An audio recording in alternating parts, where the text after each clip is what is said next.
Since its all-time high in October of last year, Bitcoin and all other major cryptocurrencies have halved in value.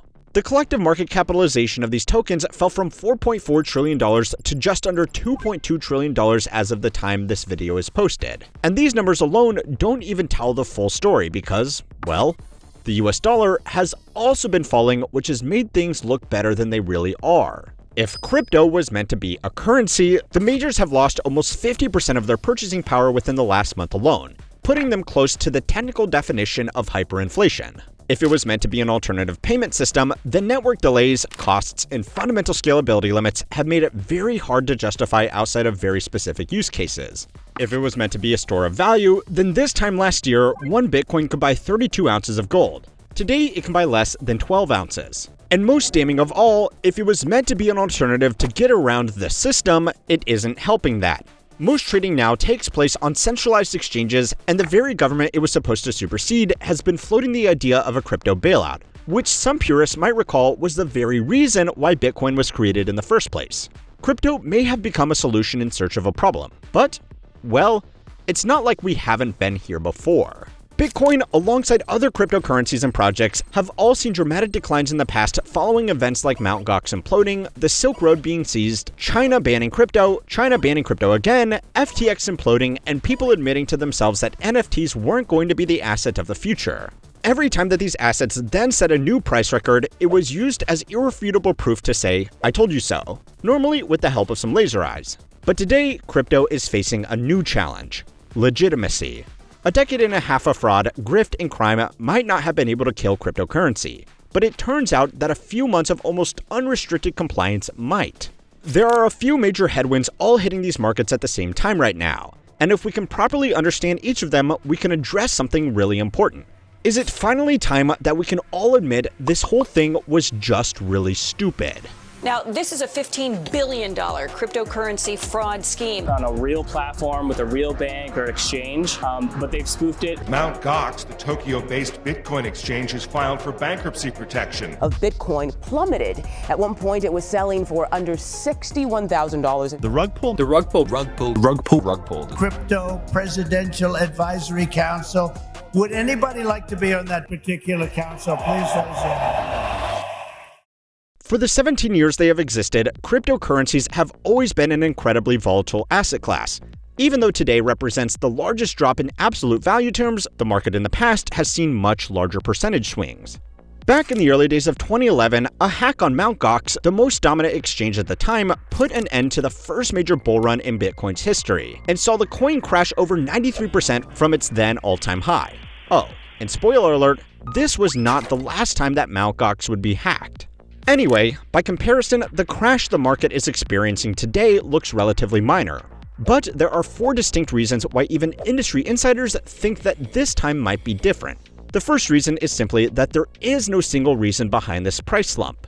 Most of the major market sell-downs in the past have lined up with something identifiable that caused the sell-off in the first place. In 2011, it was the Mt. Gox hack. In 2013, it was China banning financial institutions from handling crypto. In 2017, it was the fallout from the crappy ICO mania. And in 2022, the stable coin Terra Luna turned out to not be so stable, and it crashed to $0 within 48 hours from a previous market cap of over $40 billion. Today, there is no single identifiable catalyst that has kicked off this correction, but there are a few headwinds. And unlike in the years before, these variables are unlikely to be going anywhere anytime soon. The second reason why a lot of people think this time might be different is because true fanatics have moved on to other, opportunities. Not many people on the inside would like to admit it, but throughout its short history, the number one reason why people purchase cryptocurrencies is not because they believed in a democratic decentralized system. It wasn't because they wanted to be part of the future of finance. And it wasn't even because they wanted to buy some stuff that shouldn't be on the internet. The real reason is because they believed they would be able to sell it at a later date for more money than they purchased it for today. Now, I am sure for most of you that this is pretty obvious, and there is nothing even inherently wrong with this. The potential for future gains is basically why anybody invests in anything. But cryptocurrency was uniquely attractive because of just how volatile it was, which meant that the opportunities to make a life-changing amount of money in a short amount of time was perceived to be better and more accessible compared to more typical investments like stocks, bonds, real estate, or zero-data expiry call options. It was effectively gambling on the hope that a small investment could have a much larger payoff compared to these more traditional assets. But today, people can get the same exposure to gambling by just gambling.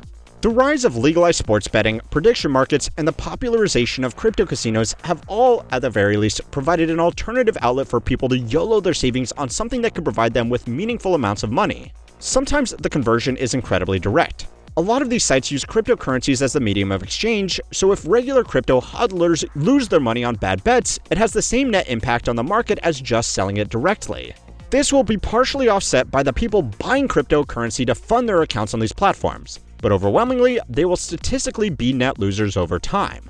Other people have just quietly cashed out their cryptocurrency investments to gamble on sports or prediction markets as they have become easier to access.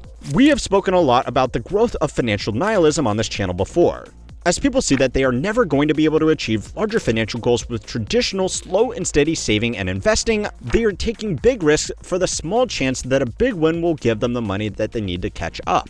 Collectively, all of these people taking lots of small risks can create a very big market.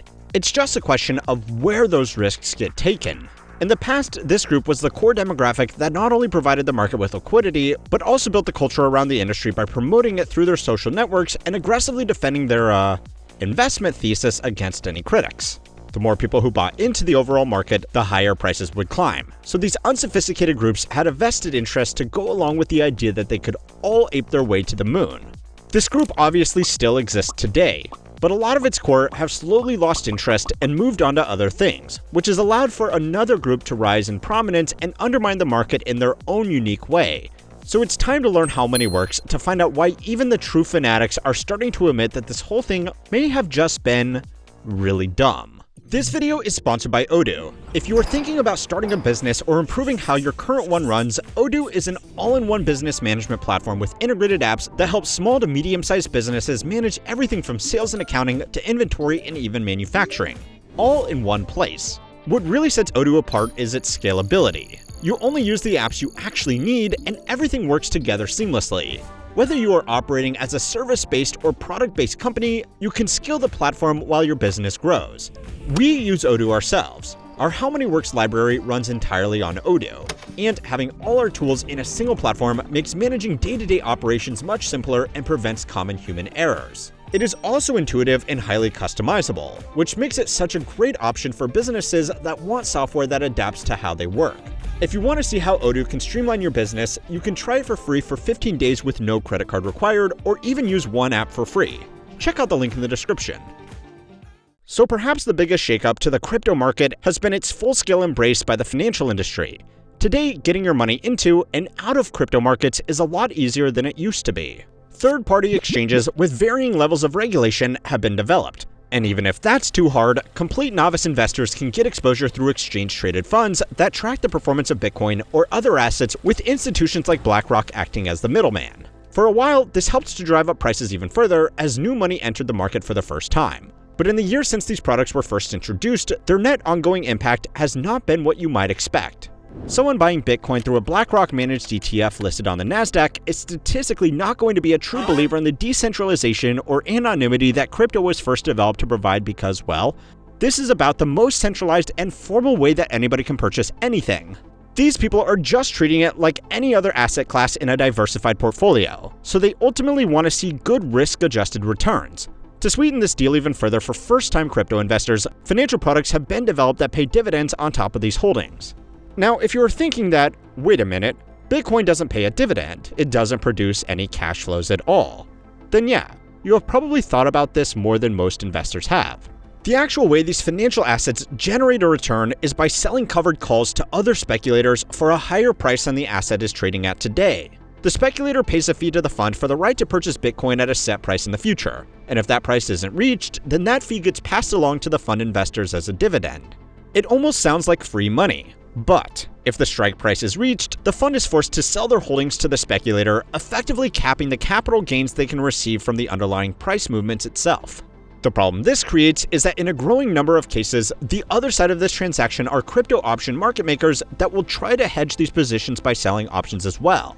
If the price falls, there are a lot of models that rely on selling the underlying asset to maintain this hedge, further putting downwards pressure on the market price. Now, maybe it should have been clear that derivatives markets on cryptocurrencies may have been problematic, but they are just one small part of a larger problem that's been plaguing the industry right now. It's lost its story.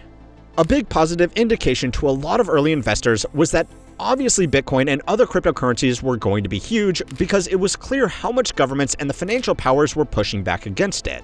For people with actual anti-establishment political motivations, crypto promised a way around that system.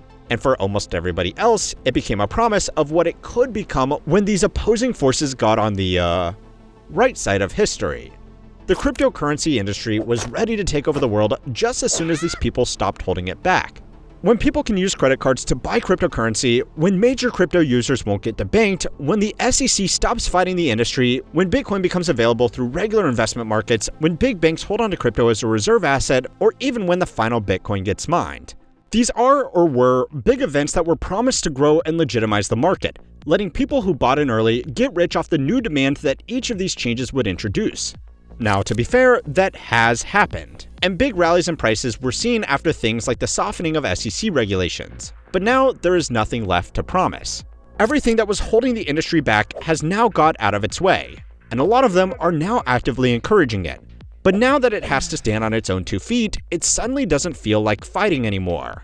Even with almost complete adoption, endorsement, and integration by the highest powers in the economy, cryptocurrency's use case hasn't changed that meaningfully. They are still overwhelmingly just a speculative asset to sell along to the next guy at a higher price, with some fringe use cases for fraud or money laundering. The only difference is that now there is no longer the promise of, we are all going to be rich when this thing happens, because, well, there is nothing left to happen. The story of a full-on crypto future is also getting harder to sell as it clashes with a new competitor. The people with a little bit of money who want to see big returns without thinking about the risks may have moved along straight to gambling. But the people with a lot of money who also want to make big returns without considering the risks have moved along to AI.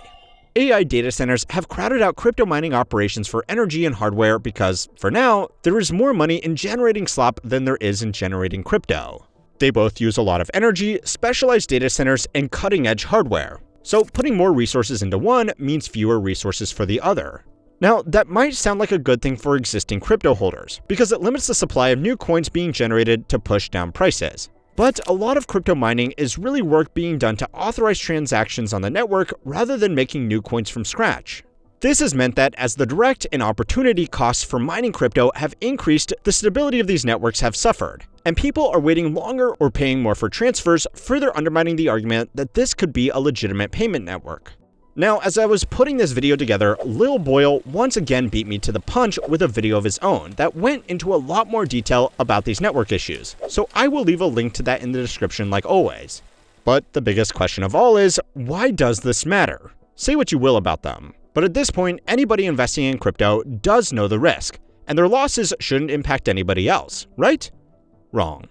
Even outside of the talk about a crypto bailout, this entire industry has cost you a surprising amount of money even if you never directly invested in it. If you have watched enough of our videos, you will know that we have become somewhat skeptical about AI, and the core of that concern comes from just how much it is costing us to develop this technology. Now, you have every right to be angry about these costs, especially as they are being passed along to otherwise uninvolved people through higher energy bills and more pollution. But at the very least, there are some applications where AI can be a genuinely helpful technological tool. Is it going to be worth the trillions of dollars that we have invested? Probably not. But there is some value, especially in little tools that can do tedious tasks for us. However, all of the same arguments about e-waste, water, energy, and misallocated investments applies to the crypto industry without even the same potential for a meaningful payoff. Data from Cambridge and the International Energy Association found that energy demands from Bitcoin was roughly the same as the increased energy demands from AI, both at around 150 terawatt-hours per year globally.